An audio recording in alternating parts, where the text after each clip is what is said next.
2021학년도 고등학교 졸업학력 검정고시 모의고사 마지막 8, 9단원 문제풀이 시작하도록 하겠습니다. 1번 세계화의 특징으로 옳은 것은 세계화라는 단어 세계화라는 게 어떤 것이냐면요, 지금 마트에 가면 큰 대형마트에 가면은 전 세계에서 수입된 물건을 아주 쉽게 구입을 할 수 있습니다. 중국에서 생산된 것도 있고 동남아에서 생산된 것도 있고 미국, 호주, 프랑스, 영국 전 세계에서 생산된 물건을 아주 쉽게 구입할 수 있어요. 이게 바로 세계화의 특징이라고 보시면 되거든요. 전 세계에서 생산된 물건이 전 세계에서 팔리고 있는 겁니다. 그리고 우리나라에서 생산한 핸드폰이 전 세계에서 팔리고 있고 외국에서 생산된 물건이 우리나라에 들어오고 있고, 그래서 서로가 서로의 그 물건을 서로 수입하고 수출하면서 이게 바로 이제 세계화되고 있는 특징이라고 볼 수 있을 것 같아요. 따라서 옳은 것은 이라고 되어 있는데요. 1번 국제적 분업이 확대되었다.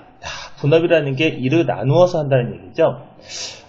딱 봤을 때 그런 게 있잖아요. 그 나라를 대표하는 핸드폰 한다면 어떨까요? 그렇죠. 우리나라가 핸드폰을 참 잘 만들죠, 그죠? 그래서 우리나라에서 만든 핸드폰은 다른 나라에 수출합니다. 우리나라는 핸드폰 강국이에요. 그래서 분업으로서 우리나라 핸드폰을 담당하면 되겠죠, 그죠? 반면에 동남아에 있는 나라가 있다고 합시다. 동남아시아에 있는 국가 같은 경우는 굉장히 거기에는 저렴한 노동력이 좀 많이 있어요. 그 사람들을 이용해서 의류 생산을 많이 하죠. 그래서 우리가 입고 있는 옷 자체가 베트남 이런 데서 수입을 해서 옷을 많이 입고 있습니다. 메이드 인 차이나, 메이드 인 베트남, 메이드 인 필리핀 등의 옷이 상당히 우리나라에 많이 들어오고 있거든요. 이렇게 각 나라마다 잘 하고 있는 것들을 생산을 해서 서로 이렇게 주고받는 그런 국제적 분업이, 그리고 무역이 많이 확대되고 있다고 보시면 돼요. 답은 1번이 맞습니다. 2번 국가 간 상호 의존도는 당연히 커진다고 해야 되겠죠. 작아진다가 아니라 커진다가 되겠고요. 3번 생활 공간의 범위가 좁아졌다. 아닙니다. 세계화되면서 전 세계를 왔다 갔다 할 수 있게 되면서 생활 공간의 범위는 넓어졌다가 맞습니다. 4번 선진국과 개발도상국의 빈부격차가 작아졌다. 이건 아니에요. 세계화가 되게 되면은요, 전 세계 물건을 팔 수 있는데, 그런 물건을 팔 수 있는 국가인 선진국은 더 부자가 될 수 있지만, 다른 나라에 팔만한 물건이 별로 없는 개발도상국의 경우에는요, 오히려 세계화가 된다라고 해도 큰 이득을 낼 수가 없는 경우가 많아서, 빈부격차는 더 커질 수도 있습니다. 4번이 아니고요. 1번의 답은 1번이 되겠습니다. 다음 2번 보도록 하겠습니다. 다음에서 설명에 해당하는 것은 기업의 규모가 커지고 교통과 통신이 발달하면서 둘 이상의 국가에서 법인을 설립하여 제품을 생산 판매하는 기업이다. 둘 이상의 국가가 중요합니다. 둘 이상의 국가. 세계화되면서 여러 국가에 물건을 판매하는, 그리고 판매하고 생산하는 그런 기업을 무슨 기업이라고 하냐면 답은 다국적 기업입니다. 다국적 기업. 가장 대표적인 다국적 기업 하면은요, 예로서 아마 이거 들 수 있을 거예요. 전 세계에서 생산하고 판매하는 가장 대표적인 다국적 기업은 코카콜라가 아닐까 싶어요. 거의 대부분의 나라에서 코카콜라가 생산되고 판매되고 있기 때문에 정말 대표하는 다국적 기업이 되겠죠. 그 외에도 우리나라의 삼성, LG, 현대자동차 등등도 다국적 기업이 되겠고, 외국의 구글이라든지, 그렇죠, 마이크로소프트라든지, 일본의 도요타 자동차라든지 굉장히 유명한 다국적 기업들이 많이 있습니다. 답은 2번이 되겠습니다. 다음에 3번 되겠습니다. 적극적 평화에 대한 설명으로 옳은 것은 적극적 평화가 있으니까 뭐도 있을까요? 그렇죠. 소극적 평화도 있을 거예요. 소극적 평화와 적극적 평화의 차이점이 뭐냐면요. 소극적 평화는요, 그냥 폭력이 사라지면은 소극적 평화라고 합니다. 폭력이 없는 상태예요. 네, 그 상태를 우리는 소극적 평화. 네.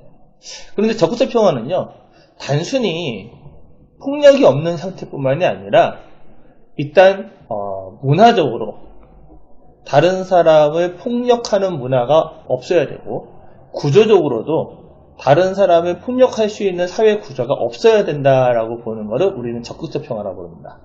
그러니까 직접적인 폭력이라는 게 누군가 나를 뭐 때리고 이렇게 공격하고 이게 이제 폭력인데, 이렇게 없는 상태는 소극적 평화예요. 근데 그 사람은 나 때리진 않지만 언제든지 때릴 수 있지 않을까?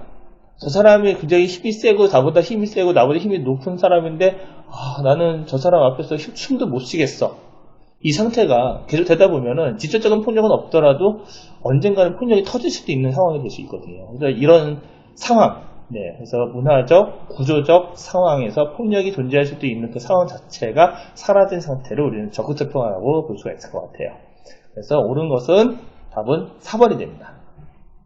직접적인 폭력뿐만 아니라 이게 소극적 평화죠. 문화적, 구조적 폭력이 사라진 상태. 1번에 직접적 폭력이 사라진 상태, 차별 불평등이 사라진 상태, 물리적 폭력이 사라진 상태, 이 세 가지는 전부 다 소극적 평화에 해당이 됩니다. 그리고요, 다음 4번입니다. 통일의 필요성에 대한 설명으로 옳지 않은 것은 이라고 되어 있네요. 통일의 필요성. 우리나라 남북 통일이 되어야 되겠죠? 네. 통일이 왜 필요한지 한번 생각을 좀 해보셨나요? 네. 계속 통일이 안 되고 있으면 계속 이 상태를 유지하기 위해서는요, 분단된 상태를 유지해야 되잖아요. 그럼 분단 상태에서 비용이 들어가요. 분단 비용이라고 하는데 이 비용이 많이 필요하죠. 평화가 없는 상태니까 무기도 만들어야 되고요. 네. 군대도 가야 되고요. 그렇죠. 그게 다 비용이잖아요. 네. 내 인생의 일정 부분을 군대에서 보낸다는 것 자체도요, 큰 손실이에요. 네. 이런 분단 비용이 들어가기 때문에 통일이 필요합니다. 네. 그 외에도 어떤 필요한지 한번 보게 되면 1번 민족의 동질성을 회복하기 위해서 필요하다. 그렇죠. 북한과 남한이 같은 민족인데 같은 언어를 쓰고 있는데도 불구하고 서로 싸우고 있다는 것은 별로 좋지 않습니다. 그래서 동질성 회복이 위해서 필요하고요. 세계 평화를 정착하는 데 기여할 수 있다. 그렇습니다. 우리나라에서 이렇게 긴장 상태에 놓인다는 얘기는 다른 나라에도 영향을 줍니다. 그래서 우리나라가 평화로워진다면은 다른 나라 사람들도 평화롭게 우리나라를 방문할 수 있기 때문에 세계 평화에 기여할 수 있습니다. 다음에 3번 세계 대표국가가 되기 위해서 필요하다. 물론 대표국가가 될 수 있죠. 대표국가가 될 수도 있는데 근데 그걸 위해서 대표국가가 되기 위해서 통일이 필요하다 그러면은요, 너무 협소한 생각인 것 같아요. 그래서 3번은 아니라고 보면 되겠고요.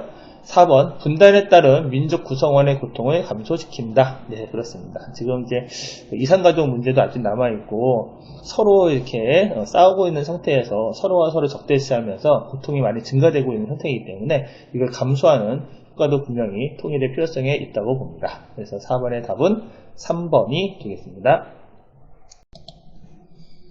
다음 5번이 되겠습니다. 다음 중 분단 비용에 대한 설명으로 옳지 않은 것은 평화로운 상태가 아니라 분단되어 있는 상태로 서로한테 총을 겨누고 있는 상태에서 들어가는 비용이 되겠죠. 네네. 1번 소모적 성격의 비용이다. 이거를 뭐 생산적인 건 아니죠. 군대 갔다 오는 게 엄청난 생산적인 일은 아니잖아요. 그냥 평화를 지키기 위해서 어쩔 수 없이 들어가는 비용이기 때문에 소모적 성격의 비용이다. 맞습니다. 이산가족 고통 역시 분단 비용에 해당한다. 예, 맞아요. 네, 이산가족에 대한 고통에 의해서 진짜 일할 맛이 안 나는 분들도 계시겠죠. 네, 그것도 분단 비용에 들어갑니다. 그 다음에 외교, 국방 비용과 같은 유형적 비용이 있다. 네, 맞습니다. 외교활동, 국방할 때도 외교활동할 때 우리나라가 북한과 적대국가이기 때문에 외교활동에 제약이 있을 수도 있고 국방이라든지 여러가지 면에서 비용이 많이 들어갈 수 있어요. 그것도 분단 비용이라 들 수가 있습니다. 그 다음에 4번 분단 상태에서 남북 경제협력과 관련된 비용이다. 남북 경제협력은 더 좋은 거죠. 비용이라기보다는 더 좋을 것 같은데 요거는 평화 상태이기 때문에요. 분단 상태는 일반적으로 평화 상태가 아니라 서로 적대적인 상태에서 나타나는 비용이라 해당이 되지 않습니다. 그래서 5번의 답은 4번이 됩니다. 다음 6번. 다음 설명에 해당하는 곳은 라고 되어 있네요. 영토 분쟁 지역 예전에 시험 문제 많이 나왔었죠? 그렇죠? 밑에 있는 보기에서 설명을 좀 해드리면은요. 난사군도. 난사군도 위치가요. 베트남 쪽에서도 베트남 한참 남쪽에, 베트남 약간 남쪽에 있는 여러 개의 섬으로 되어 있는 곳이거든요. 스프레틀리 군도라고도 부릅니다. 이 난사군도를 베트남, 필리핀, 그리고 말레이시아, 네, 그렇죠. 네, 그리고 싱가포르, 이런 나라들도 있고, 브루나이도 있어요. 네, 그리고 중국까지 포함해서 이 모든 나라들이 이 난사군도를 서로 차지하려고 서로 싸우고 있는 그런 지역이 되겠습니다. 난사군도. 다음에 쿠레이에또. 쿠레이에또는요, 일본이라는 나라에서 일본 북동쪽에 있는 섬 4개를 얘기를 해요. 일본 북동쪽에 있는 섬 4개를 쿠레이에또라고 하는데, 여기를 러시아와 일본이 서로 자기네 영토라고 싸우고 있습니다. 지금 러시아가 실질적으로 지배하고 있는데 일본이 자기네 영토라고 계속 주장을 하고 있는 그런 형태라고 보시면 될 것 같아요. 다음에 시사군도가 있죠. 시사군도는요, 베트남 동쪽에 있는 섬인데요, 바로 이 베트남하고 중국하고 영토 분쟁을 하고 있는 지역이 되겠습니다. 시사군도, 베트남, 중국. 마지막으로 센카쿠 열도가 있는데, 센카쿠 열도는요, 대만이라고 하는 곳이 있죠. 대만 바로 위쪽에 있는 섬이 센카쿠 열도라고 있는데, 이 센카쿠 열도가 현재는 일본이 약간 좀 자기네 땅이다라고 얘기를 하고 있지만, 중국도 자기네 땅이라고 주장을 하면서 영토 분쟁이 된 지역이에요. 그래서 중국과 일본의 영토 분쟁이 있는 지역이 센카쿠 열도라고 부르면 되겠습니다. 그래서 이 보기를 보게 되면은 중국과 일본의 영토 분쟁이고요. 일본의 영토에 편입이 되어 있는 상태고, 여기서 많은 석유와 천연가스가 매장되어 있을 것으로 예상이 된다라고 했기 때문에 이 문제의 답은 센카쿠 열도가 되겠습니다. 답은 4번이 되겠습니다. 다음에 7번을 보도록 할게요. 이 지도가 잘 나와 있네요. 그렇죠? 네네. 지도에 표시된 분쟁 지역에서 두 지역 모두에서 영유권을 주장하는 국가는이라고 되어 있죠. 자, 여기 쿠레이열도 있죠. 쿠레이열도는 러시아가 지배하고 있으나 일본이 자기의 영토라고 주장을 하고 있다고 되어 있고요. 그다음에 센카쿠 열도는요, 일본이 지금 점유하고 있으나 중국이 자기의 영토라고 주장하고 있다라고 했기 때문에 공통적으로 영유권을 주장하는 나라는 그렇죠, 일본이 되겠습니다. 7번의 답은 1번입니다. 다음 8번 보도록 하겠습니다. 다음 중 인구 분포에 영향을 주는 요인으로 옳은 것은, 인구 분포에 영향을 준다. 인구는요, 자연적 요인과 인문적 요인에 의해서 인구 분포에 영향을 주게 되는데요. 자연적 요인으로는요, 아무래도 온대 기후가 인구가 많겠죠. 온대 기후, 그리고 평야 지역, 그리고 강가나 해안가 지역에 인구가 많을 거예요. 반면에 인문적 요인으로는요, 도로, 교통이 발달한 곳, 그리고 일자리가 풍부한 곳, 그렇죠? 이런 지역이 돈 벌기 좋은 곳, 이런 곳이 인문적으로는 인구가 좀 많지 않을까 생각이 들어요. 그랬을 때 옛날에는 자연적 요인이 중요했어요. 자연적 요인들이 옛날에는 자연적 요인이 중요했는데 지금은 인문적 요인이 좀 많이 중요하다고 보시는 게 맞습니다. 일자리가 되게 중요하죠, 그죠? 그래서 한번 읽어보도록 하겠습니다. 1번, 산업화 이전에는 경제적 요인의 영향을 크게 받았다. 산업화 이전은 과거잖아요. 이때는 경제적 요인이 아니라 인문적, 자연적 외적 요인에 영향을 받았다라고 해야 될 것 같아요. 2번, 산악지대와 부족한 일자리는 인구 집중의 요인이다. 산악지대는 산지고요. 평야가 아니죠. 일자리가 부족한데 인구가 집중할 수가 없겠죠. 그렇죠. 인구가 굉장히 없다라고 해야 될 거예요. 그렇죠. 네. 2번도 해당이 안 되고요. 3번, 하천 주변, 해안 지역 등 물을 얻기 쉬운 곳에 인구가 밀집한다. 그렇죠. 자연적 요인으로 봤을 때 강가나 해안가 주변이 물을 얻기 쉽고 물고기도 잡을 수 있고 농사 지을 수 있는 땅도 평야도 풍부하기 때문에 이런 곳에 인구가 밀집한다. 맞습니다. 4번에 해발고도가 높은 곳은 농사가 유리한 지형으로 인구 집중의 요인이 된다. 해발고도가 높다는 얘기는 뭐 산꼭대기를 얘기하는 건데 산꼭대기가 농사 짓기는 좋지가 않죠. 산꼭대기는요 평야도 없을 뿐더러 기후도 좀 추운 기후이기 때문에 농사 짓기 별로 좋지 않아요. 그래서 인구 집중이 될 수는 없습니다. 그래서 8번의 답은 3번이 되겠습니다. 다음에 9번 보도록 하겠습니다. 자료에 나타난 땡땡땡 국가의 인구 특성으로 적절한 것은 이라고 되어 있는데요. 보니까 인구 피라미드라고 되어 있네요. 자, 인구 피라미드를 보면 나이가 0세에서 90세까지 표시되어 있고요. 그리고 남성과 여성의 비율이 표시가 되어 있습니다. 근데 전체적으로 그림의 모양을 보니까 이런 모양이에요. 이거를 우리는 피라미드 모양이라고 부릅니다. 피라미드 모양. 인구 피라미드라고 할 때 그 모양에 따라서 몇 가지 구분이 좀 되는데요. 간단하게 정리해 드리면 인구 피라미드의 모양이 이렇게 피라미드 모양으로 형성되는 경우가 있어요. 피라미드 모양이죠. 이 피라미드 모양은 0세에서 100세까지 쭉 가면서 인구가 계속 줄어들어요. 이거는 많이 죽는다는 얘기예요. 그래서 많이 죽는 그런 국가예요. 그럼 많이 죽는 국가가 선진국일까요? 개발도상국일까요? 그렇죠. 이거는 개발도상국에서 나타나는 모습이에요. 반면에 이렇게 생긴 인구 피라미드도 있어요. 이런 식으로 된 거예요. 이렇게 된 인구 피라미드는요, 나이가 들어갈수록 금방 줄어드는 것이 아니라 천천히 줄어들어요. 천천히 줄어들어요. 이런 국가는요, 많이 죽지 않아요. 소사예요, 소사. 대신 아기를 낳는 숫자도 조금 적기 때문에 저출산의 가능성이 높아요. 저출산. 그리고 노인의 인구가 상당히 많아질 수 있기 때문에 고령화가 나타날 수가 있습니다.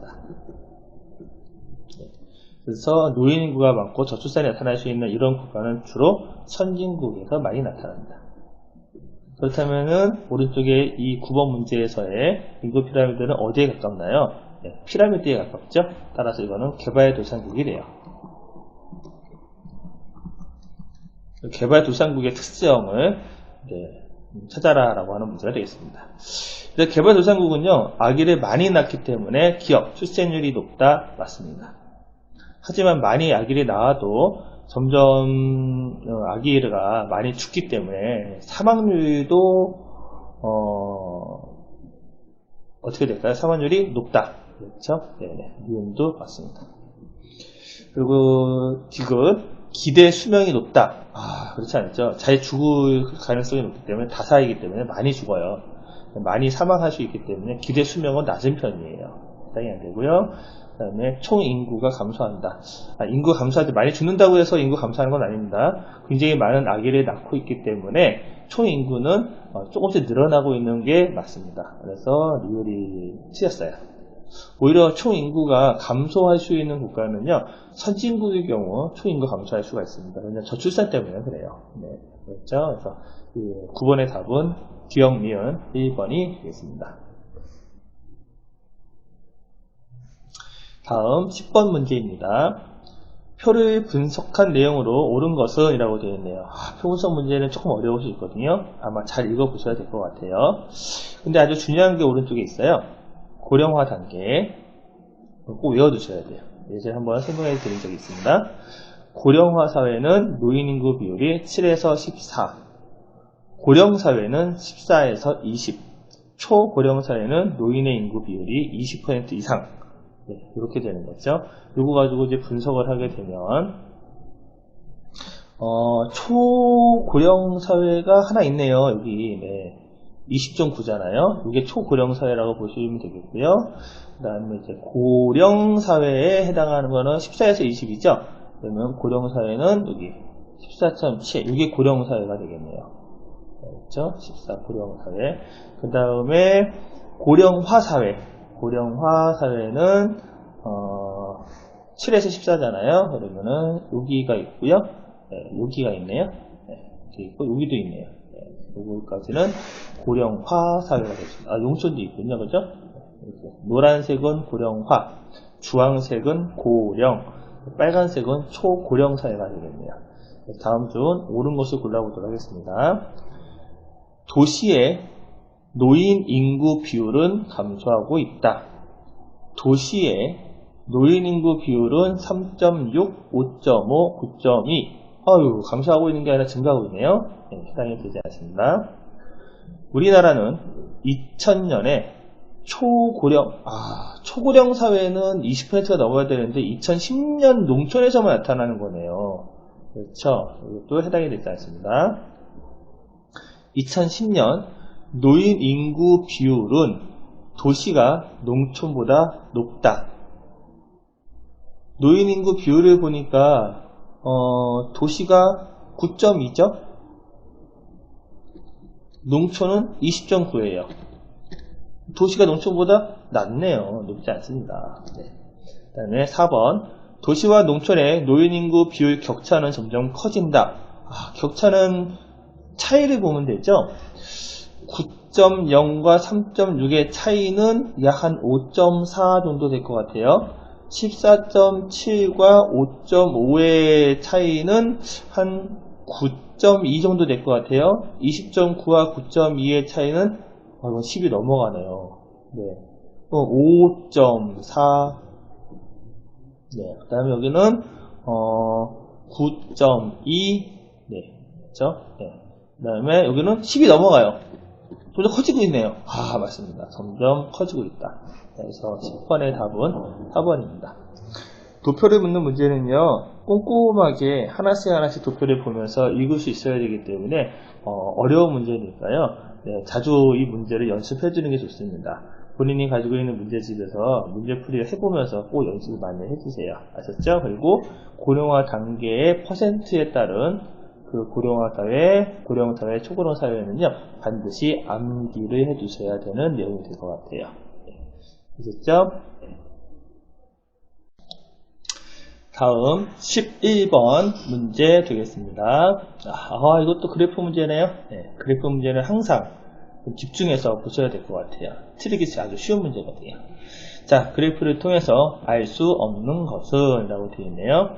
1번 고령층의 인구 비율이 증가하고 있다. 고령층 인구는 여기 있습니다. 65세 이상의 인구. 근데 계속 증가하고 있네요. 그렇죠? 맞습니다. 2번 유소년층 인구 비율은 감소하고 있다. 빨간색으로 표시해줄게요. 유소년층 인구인데요. 계속 줄어들고 있네요. 네, 줄어들고 있어요. 네, 그래서 감소하고 있다. 맞습니다. 다음에 인구 분포의 지역적 불균형이 해소되었다. 지역적 불균형이요? 지역이라면 어떤 두 개의 지역이 나와야죠. 도시 지역이라든지 농촌 지역이라든지 그래야지 그 지역적으로 불균형이 있는지 없는지 알 수 있을 텐데 이 도표 어디에도 도시와 농촌에 대한 설명은 없습니다. 이건 알 수가 없어요. 도시와 농촌에 대한 자료가 전혀 없기 때문에 알 수 있는 방법도 없죠. 네. 답이 어떻게 될까요? 3번이 되겠네요.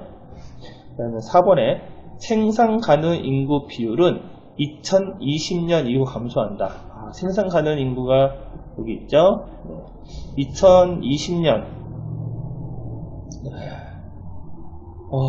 여기인데요. 네. 2020년 이후 감소하고 있죠. 네, 계속 감소하고 있습니다. 네, 그럼 이것도 맞는 것이 되겠죠.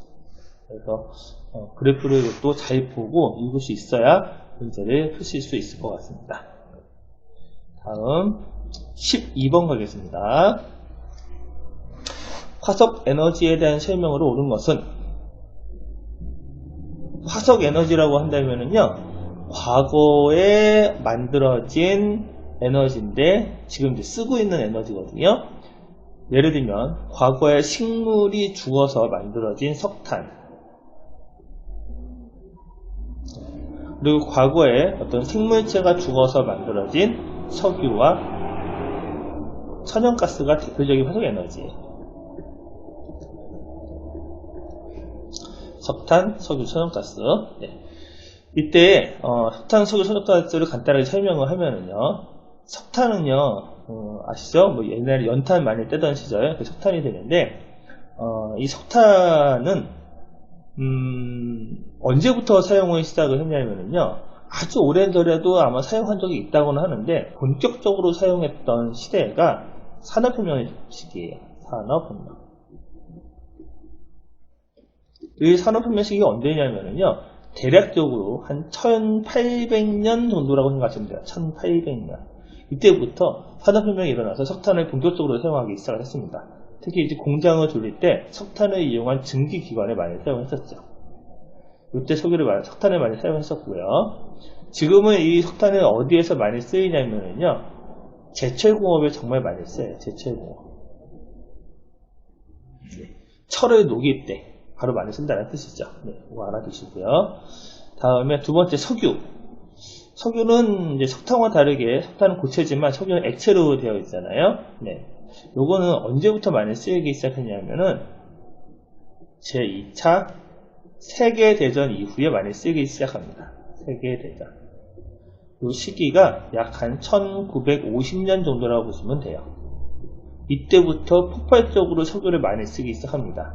그럼 석유는 도대체 어디에서 많이 쓰였느냐? 정말 많이 쓰이는 곳이 다양하긴 한데 그 중에서도 가장 많이 쓰이는 게 자동차 연료로 제일 많이 쓰였다라고 해요. 자동차 연료. 그렇죠. 네, 자동차 연료로 석유를 많이 쓰기 시작했던 거죠. 네, 이렇게 알아두시면 되고요. 그 다음에 마지막으로 천연가스. 천연가스는요, 최근에 와서야 많이 쓰이기 시작한 연료입니다. 최근에요. 왜냐하면 천연가스는요, 석탄은 고체고 석유는 액체인데 천연가스는 기체거든요. 기체는요, 운반하는 게 좀 쉽지가 않아요. 기체를 어떻게 운반할까요? 풍선에 넣어서 운반할까요? 어렵겠죠. 천연가스는 어떻게 해서 운반하게 되냐면요, 가스를 액체로 바꿔요. 이거를 액화 기술이라고 부릅니다. 액화 기술이 근데 굉장히 어렵기 때문에 이 액화 기술이 발달한 최근에 와서야 사용하기 시작을 했어요. 그리고 이 천연가스는 도시 지역에서 먼저 사용을 시작했기 때문에 도시가스라는 말도 많이 씁니다. 그래서 지금 춘천에도 도시가스가 들어온 지 얼마 안 됐는데 도시가스가 들어오고 나서 편안하게 도시가스로 천연가스를 사용할 수가 있게 되었습니다. 예전에는요, 도시가스 없었을 때는요, 부탄가스라는 걸 사용했는데 부탄가스는 천연가스가 아닙니다. 부탄가스는 석유를 이용해서 만든 가스를 부탄가스라고 해요. 네. 그래서 영어 이름도 달라요. 부탄가스는요, LPG라고 부르고요. 천연가스는요, LNG라고 해서 이름도, 영어 이름도 달라요. LPG는 석유에서 만들어낸 거고요. LNG는 천연가스, 도시가스는 그냥 자연에서 채취해가지고 쓰게 사용된 겁니다. 네.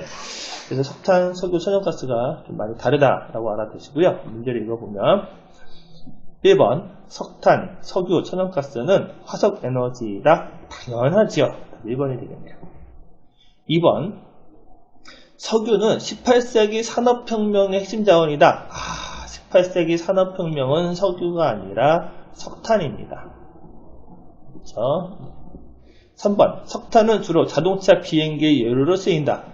이것도 아니죠. 자동차 연료로 쓰이는 대부분이 석탄이 아니라 석유입니다.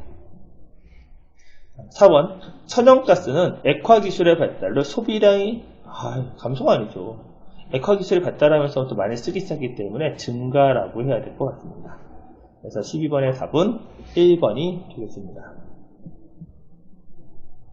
13번도 이어서 보도록 하겠습니다. 다음에서 공통적으로 설명하는 에너지 자원은 서남아시아에서 많이 생산을 한대요. 이거를 제일 많이 생산하는 나라 중에 하나가 사우디아라비아라는 나라예요. 그리고 자동차 연료를 많이 사용하고 있고 현재 가장 많이 사용하는 에너지 자원이라고 합니다. 그렇죠. 자동차 연료라 그러면 여기 힌트가 딱 되죠? 사우디아라비아를 제일 많이 생산하는 이 자원은 답은 석유가 되겠습니다. 석탄을 좀 많이 생산하는 나라도 좀 알아주세요. 석탄을 많이 생산하고 많이 쓰는 대표적인 나라는 중국에서 많이 생산을 하고 있습니다. 중국은 석탄, 사우디아라비아는 석유. 이렇게 알아주시면 되겠죠. 천연가스도 알려드릴까요? 천연가스는 러시아에서 많이 생산을 해요, 지금. 러시아가 생산량이 매우 많습니다. 이 정도 알아주시면 될 것 같아요. 다음에 14번 보겠습니다. 사막화에 대한 설명으로 옳지 않은 것은 사막화라는 건 뭐냐면은 사막이 아닌 지역이 사막이 되어가는 거예요. 이때 이제 아프리카라는 곳이 있죠. 아프리카 대륙이 이렇게 있는데 이렇게 아프리카가 있어요. 그 아프리카의 북쪽에는요 굉장히 큰 사막이 사하라 사막이 있어요. 사하라 사막. 이 사막이 세계에서 제일 큰 사막이거든요. 근데 이 사하라 사막의 바로 남쪽 지역에 요 지역, 사하라 사막 바로 남쪽 지역에 여기는 사막은 아니고요. 푸른 초원이 펼쳐져 있는 곳이에요. 초원. 거기를 스텝이라고도 부릅니다. 스텝. 초원지대죠. 여기를 뭐라고 부르냐면은 사헬지대라고 불러요. 사헬지대. 사헬이라는 뜻은 아랍어로 주변 가장자리라는 뜻인데요. 그 사막의 가장자리라는 뜻이고 푸른 초원이 펼쳐져 있어서 굉장히 사람 살기도 나쁘지 않은 곳이거든요. 근데 문제는 이 사하라 사막의 사헬지대가 초원지대가 지금은 사막으로 바뀌고 있어서 사막화가 일어나고 있습니다. 왜 그럴까요? 이유는 두 가지가 있는데요. 일단 기후변화도 있어요. 기후변화. 지구의 온도가 상승하면서 지구 온난화가 되면서 이 지역의 강수량이 줄어들고 온도가 높아진 것도 있어요. 그것도 있지만요. 또 한 가지 이유는요. 인간의 과도한 이용이 있습니다. 여기가 초원지대다 보니까 가축의 기르기 너무 좋아요. 그래서 너무 지나치게 소를 기르는 방목과 지나치게 농사를 짓는 경작, 과도한 방목과 과도한 경작 때문에 사막화가 되는 것도 있습니다. 그래서 이 사하라 사막의 사회지대는요, 진짜 굉장히 좀 위험하고 사람들이 좀 많이 죽어가고 있는 지역이라고 보시면 될 것 같아요.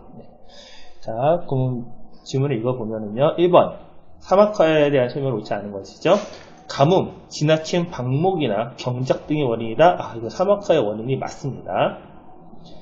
2번, 지하수가 감소되어 물 부족 문제를 초래한다.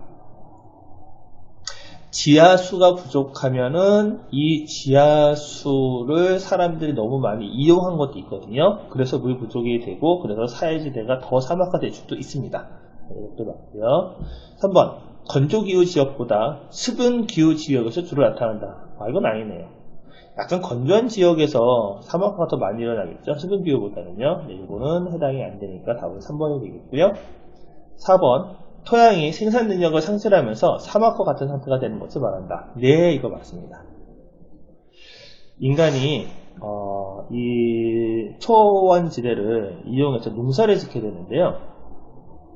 농사를 지을 때 비료를 이용해요. 농사를 짓기 위해서는 비료를 이용하는데 이 과도하게 비료를 사용하게 되면은요, 토양이 산성화가 이루어집니다. 근데 이 산성화가 참 무서운 게 산성비 들어보셨죠? 산성비가 오게 되면 그 지역에 있는 식물들이 제대로 자라지 못해요. 마찬가지로 비료에 의해서 일어난 토양의 산성화도 농사가 제대로 되지 않습니다. 그러면 이거를 우리는 토양이 이제 죽었다, 즉 토양이 생산 능력을 상실했다라고 얘기해요. 그래서 과도한 경작, 너무 많은 비료를 이용한 경작도 토양을 산성화시켜서 사막과 같은 상태로 만들 수 있게 됩니다. 그래서 14번의 답은 3번만 옳지 않습니다. 다음 15번 되겠습니다. 다음 내용의 공통된 원인으로 가장 적절한 것은 해수면의 상승으로 투발루 정부는 국민을 다른 나라로 이주시키는 정책을 추진하고 있다. 시장 고원에 빙하가 녹으면서 주변에 거주하는 많은 사람들이 심각한 물 부족에 시달릴 것이다. 지구가 점점 이제 따뜻해지는 지구 온난화에 관련된 거라는 거 아실 수 있나요? 지나친 화석 연료를 사용하게 되면, 화석 연료 배웠죠? 석탄, 석유, 천연가스 같은 것들을 화석 연료라고 합니다. 이거를 사용하게 되면은 지구에 이산화탄소가 증가해요. 그리고 이 이산화탄소는 지구를 따뜻하게 만드는 온실가스라고 부릅니다. 그래서 이 온실가스 이산화탄소가 증가함에 따라서 지구는 점점 따뜻해지고는 지구 온난화가 발생을 하게 됩니다. 이때 지구 온난화에 의해서 나타나는 여러 가지 피해를 꼭 기억해 두셔야 돼요. 일단 지구 온난화가 되면은요, 빙하가 녹아요. 그럼 빙하가 녹게 되면 바다 물이 증가해서 해수면이 높아집니다. 해수면이 상승하게 되면 어떻게 될까요? 낮은 저지대가 침수가 돼요. 그래서 이 낮은 저지대 침수로 투발루의 국민들은 더 이상 살 수가 없게 된 거죠. 점점 자기가 살고 있는 땅에 바닷물이 들어와 버리니까 사람이 살 수 없고 농사를 지을 수도 없고요. 저지대 침수 때문에 살 수가 없습니다. 그래서 이주를 할 수밖에 없는 거거든요. 이런 것도 알아두시고요. 그 다음에 지구 온난화가 되면은 기후도 변화가 일어나서 홍수도 자주 일어나고 가뭄도 자주 일어날 수가 있습니다. 이런 문제도 좀 있어요. 그렇죠? 그래서 홍수 일어나는 것은 더 위험할 것이고요. 가뭄이 일어나는 것은 물 부족이 이루어질 것이고요. 자, 이런 문제가 나타날 수 있습니다. 이거 전부 다 지구 온난화와 관련된 문제라고 보시면 되겠습니다. 그래서 15번의 답은 4번이 되겠습니다. 다음 16번 문제입니다. 다음에서 설명에 가장 적절한 개념은 현재와 미래 세대의 삶이 원활하게 유지될 수 있는 범위 내에서 현재 세대의 필요를 충족시키는 방식. 근데 밑에 있는 거 있죠? 1, 2, 3, 4번을 다 설명을 해드릴게요. 첫 번째, 공정무역.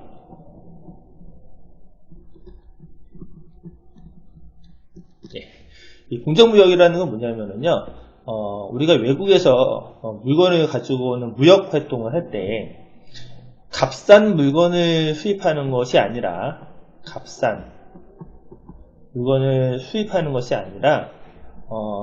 그 물건을 생산한 사람들 있죠? 생산자가 어느 정도 수익을 가져갈 수 있도록 그 생산자가 수익을 어느 정도 가져갈 수 있도록 하는 제품만 수입을 하자라고 하는 거를 공정무역이라고 해요. 예를 들면 아프리카에서 초콜릿의 원료죠. 카카오라고 해요. 초콜릿의 원료인 카카오를 아프리카에서 수입을 하는데 굉장히 저렴하게 수입을 할 수 있습니다. 근데 문제는 그 저렴하게 수입할 수 있는 카카오가요, 왜 저렴하냐 하면 그 카카오 농장에서 일을 하는 사람들이 10살, 11살, 12살의 어린 소년들이라고 해요. 그리고 그 소년들은 하루 종일 힘들게 일을 하면서도 제대로 된 월급을 받지 못하고 다치기도 하고 그렇다고 합니다. 그렇게 저렴한 노동력을 이용해서 생산을 하다 보니까 카카오가 싼데, 이거를 계속 이렇게 저렴하게 수입을 하다 보면 그 아이들은 계속 노동을 해야 되고 힘들게 일하다가 결국 이제 아파서 금방 죽게 되는 이런 문제가 발생할 수 있을 것 같아요.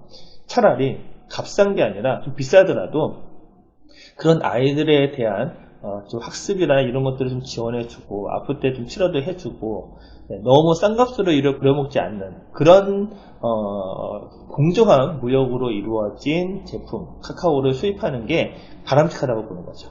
그거를 우리는 공정무역이라고 부릅니다. 자, 두 번째, 윤리적 소비. 윤리적 소비도 공정무역이랑 비슷해요.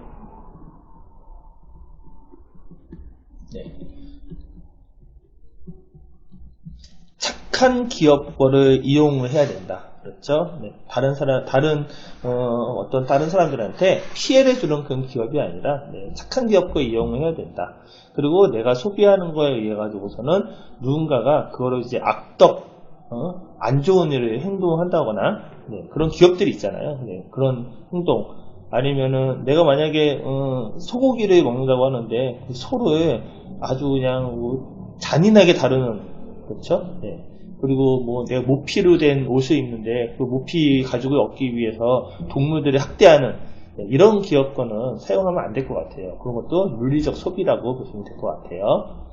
다음에 로컬 푸드는 뭐냐면요, 우리가 먹는 것들을 멀리 수입산을 쓰지 말고 그냥 꼭 가까운 곳에서 쓰자 이거죠. 예를 들면 소고기라고 있을 때 소고기 물론 이제 우리나라 소고기도 있고 외국산 소고기도 있는데 굳이 외국산 소고기를 먹으려면은 먼 곳에서 와야 되잖아요. 그죠? 먼 곳에서 소고기를 수입해 오는데 그 얼마나 많은 비용이 들어가겠습니까? 그런 거 먹지 말고 가까운 곳에서 생산한 소고기를 먹자. 그럼 우리나라 사람은 하나 먹으면 되지 않느냐? 이런 것이 로컬푸드 운동이라고 볼 수가 있어요. 물론 국내산 소고기가 좀 비싼 건 있습니다. 비싼 건 있으면은 가급적이면 그 지역 내에서 생산한 물건을 그런 식량을 소비하자, 그런 운동을 로컬 푸드 운동이라고 보시면 될 것 같아요. 그리고 이제 제일 중요한 거죠, 지속 가능한 개발. 영어로는 ESSD라고 해요. ESSD의 그 의미가 뭐냐면요, 이가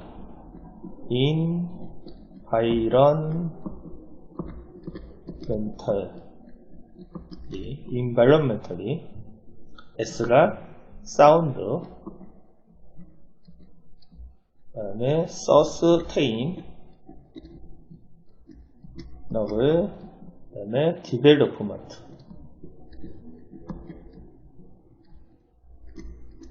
이런 거 약자예요. environmentally sound, sustainable development. 좀 어렵죠? 이제 이거 간단하게 해석을 하면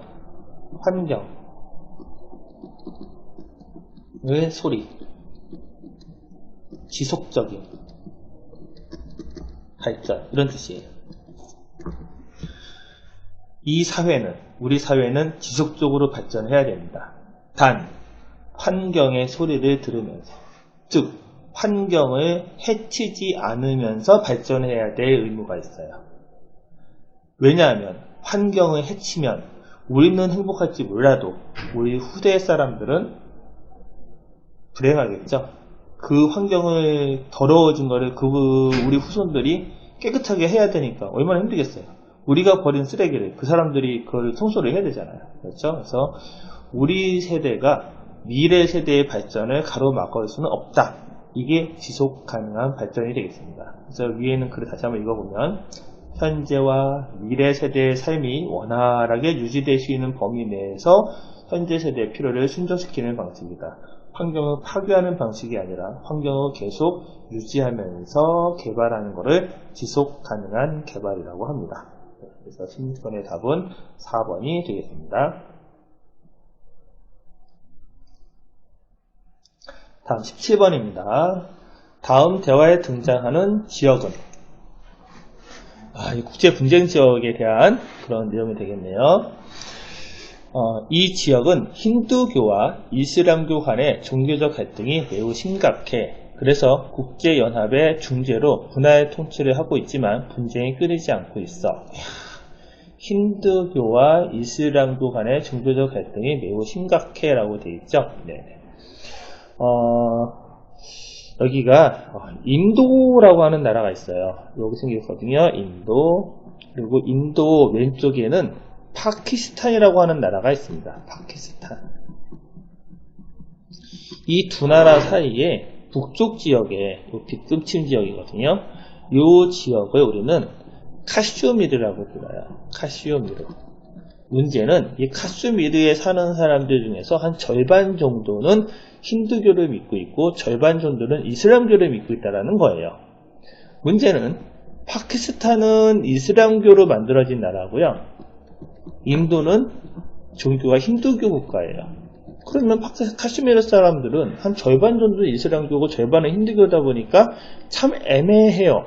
파키스탄에 들어가기도 그렇고 힌두교에 들어가기도 하고, 그러다 보니까 카슈미르에서 전쟁이 계속 일어나고 있습니다. 지금도 전쟁이 일어나고 있는 그런 지역이에요.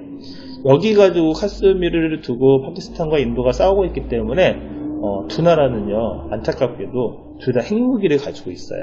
서로 핵무기를 겨누고 있습니다. 안타깝죠. 그러니까 우리나라처럼 북한, 남한이 싸우고 있듯이 파키스탄과 인도도 사이가 정말 안 좋아요.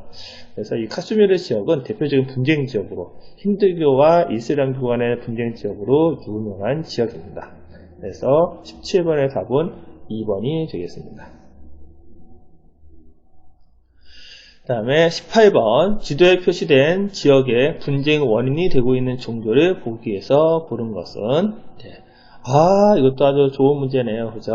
분쟁 지역 중에서 시험에 자주 나오는 문제입니다. 네. 여기가 어디냐면은요, 여기가 이집트라고 하는 나라고요. 네, 사우디아라비아라는 나라가 여기 있네요. 사우디아라비아가 있고, 여기가 이란이라고 하는 나라고요. 여기가 터키라고 하는 나라가 있습니다. 그 사이에 이집트의 북동쪽에 있는 이 나라 이름은 이스라엘이에요. 그런데 특이한 게 여기에 방금 전에 쓴 나라들이 있죠.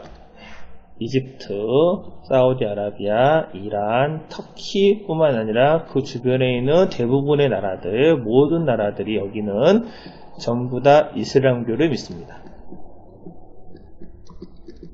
그런데 이 색깔이 칠해진 지역이 여기잖아요. 그죠? 바로 이 지역이 되는데, 이 지역에 있는 나라 이름이 이스라엘이라고 그랬죠. 그 이스라엘은 이슬람교를 믿지 않아요. 이들은 유대인들이 만든 나라라서 유대교라고 하는 종교를 믿습니다. 유대교, 이슬람교 좀 어렵죠. 네, 간단하게 설명을 해드리면요, 예전에 하나님을 믿었어요. 하나님을 믿는 민족이 있었는데, 그 하나님의 말씀을 받던 선지자가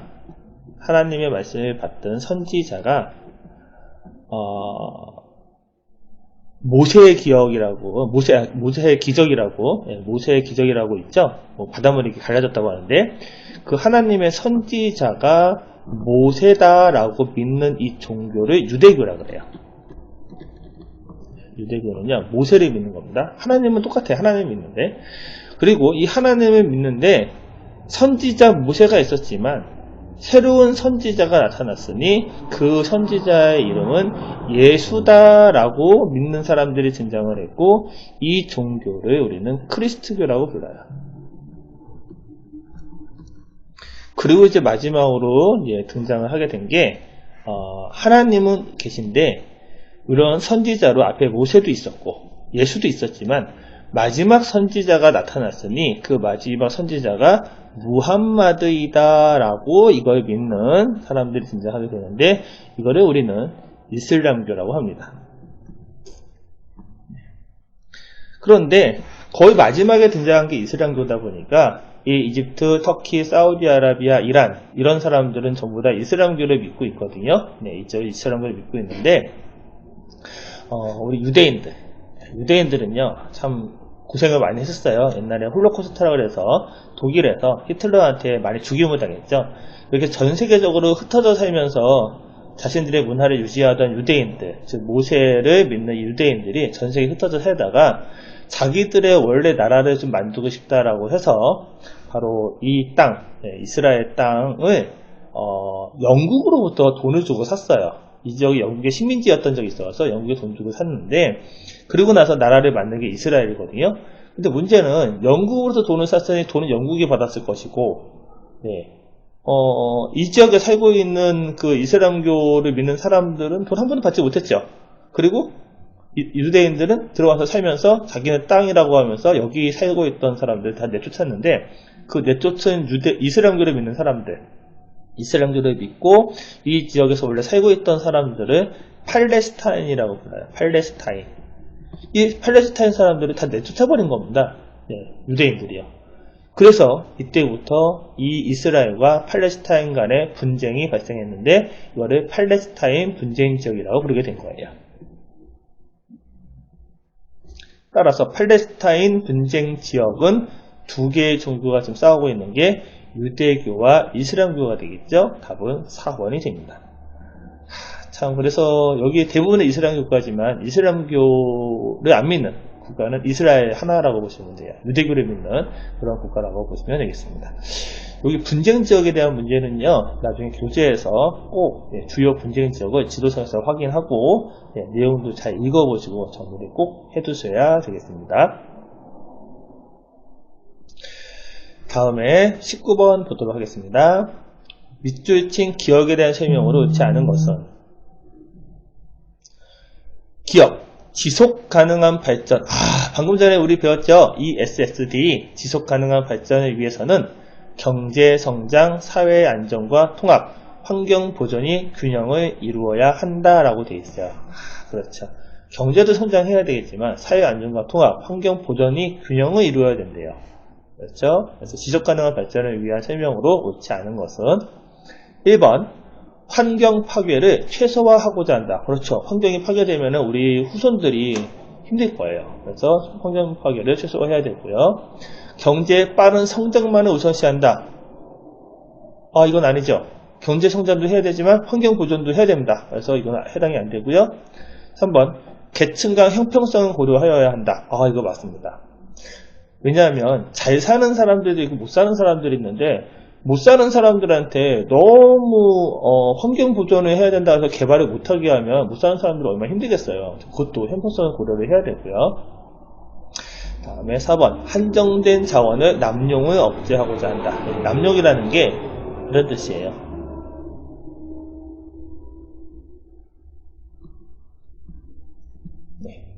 무분별하게 사용한다는 뜻이에요.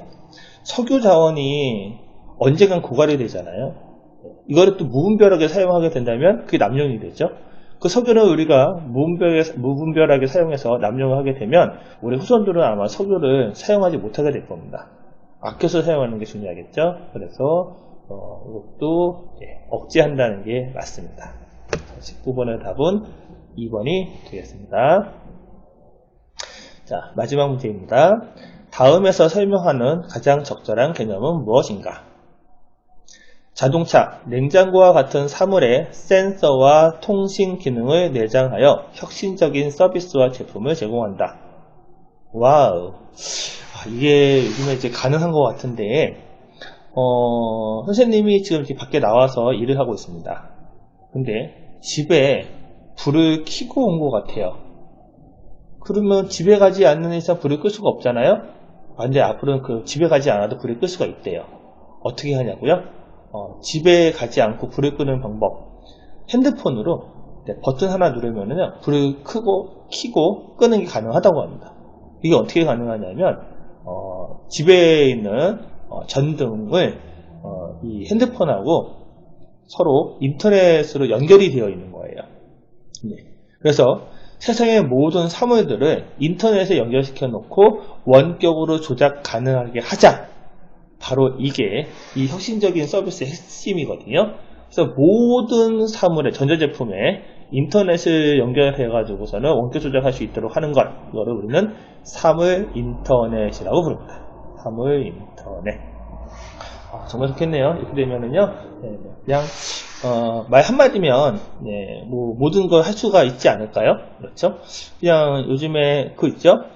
핸드폰으로 말만 해도 뭐 음악을 틀어주고 하는 거 있잖아요. 그렇죠? 그래서 이런 것들을 이용해서 말 한마디 해서 집에 불 켜고 온 것 같다. 그러면은 불 좀 꺼줄래? 라고 핸드폰에다 얘기만 하면 핸드폰이 인터넷으로 딱 전달해 가지고서는 집에 있는 불이 딱 꺼지고, 너무 좋겠네요. 이런 원격 사회가 곧 오리라고 생각이 듭니다. 그래서 20번의 답 3번이고, 이렇게 문제풀이를 마무리하도록 하겠습니다. 수고하셨습니다.